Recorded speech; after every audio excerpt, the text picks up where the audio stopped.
Hi everyone, I'm back to read Looking Back in 1853 in New Orleans, and this is from our book Meet Marie Grace from 1853, Book 1, Looking Back in 1853 in New Orleans. When Marie Grace arrived in New Orleans in 1853, she felt as if she stepped into a different world. People spoke French. Music with African and Caribbean rhythms spilled from the public squares. Spanish-style buildings opened to shaded courtyards filled with lush tropical plants. The city bustled with excitement as though a parade or party was about to begin. New Orleans was different from the rest of America. To begin with, the city had never belonged to England. It was founded by the French, and it was ruled by France or Spain for almost 100 years. The United States bought New Orleans as part of the Louisiana Purchase in 1803. At that time, the city's residents were more diverse or mixed group than those in the rest of America. Native Americans and people from France, Spain, and Africa and Canada had lived together from the very start of New Orleans history. Each group's culture and customs mixed with the others to create a unique way of life. New Orleans was also unique because of its location. Its position near the southern end of the Mississippi River made it an important port. Steamboats like the one Marie Grace's Uncle Luke piloted brought cotton, sugar, and other crops down the Mississippi River and into New Orleans.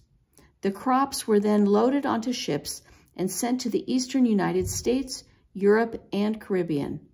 From across the ocean, luxuries such as spices, fabrics, and fine jewelry arrived in New Orleans. Boats like Uncle Luke's delivered that cargo up the river where it was sold throughout the United States.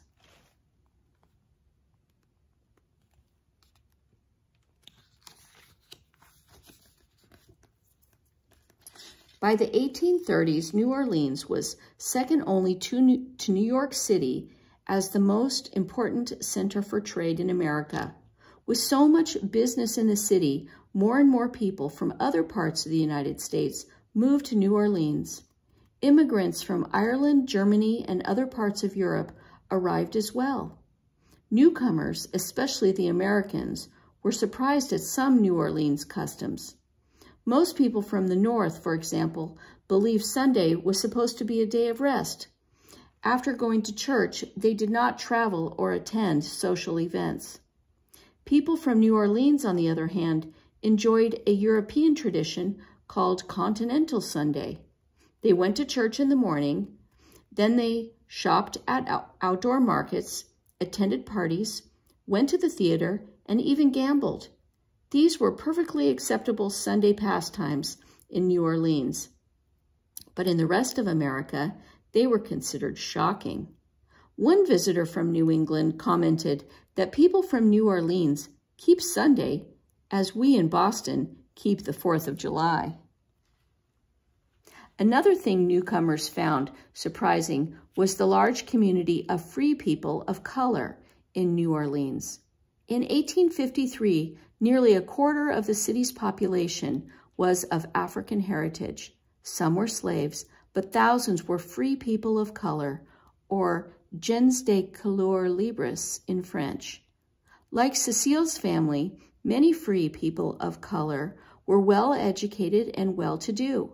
They owned property and ran their own businesses.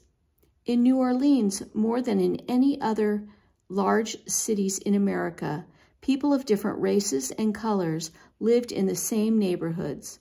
They shopped in the same stores and attended the same religious and cultural events, though they sat in separate sections of churches and theaters. Free people of color were not treated equally with whites in New Orleans, but they had more freedom and opportunity than Black people anywhere else in America. Part of the reason for this freedom was that the governments of France and Spain had allowed slaves to earn money and buy their freedom.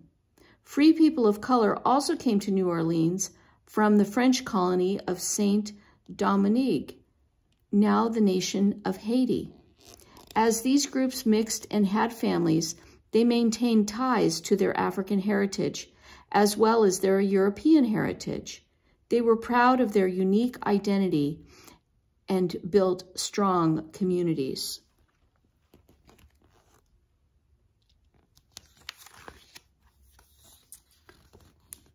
The social scene of New Orleans was as vibrant and varied as the people who lived there. The city was full of elegant theaters, so residents and visitors enjoyed operas, plays, ballets, and concerts. People browsed in fancy shops and dined in fine restaurants. They took carriage rides through the city and strolled along the levee. Sporting events and horse races were popular. People in New Orleans were fond of parties, and they adored music. Most of all, they loved to dance. A visitor from France commented that in the winter, they danced to keep warm, and in summer, they danced to keep cool. Balls were held throughout the week, and Sunday was an especially popular day for dancing. The grandest balls occurred during Carnival.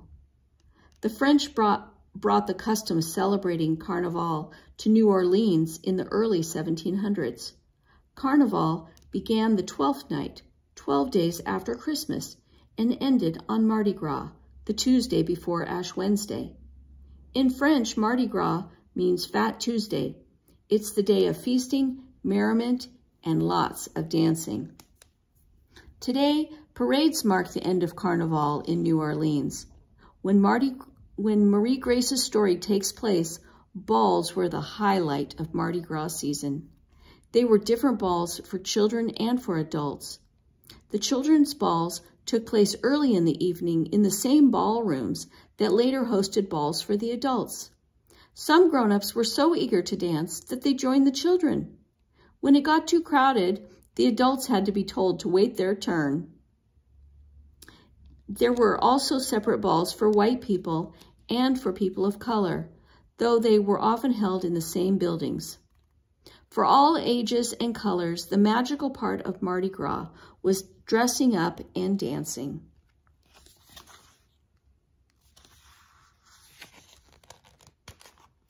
As Marie Grace and Cecile discovered, putting on costumes and masks gave people a chance for mischievous adventures and memorable celebrations.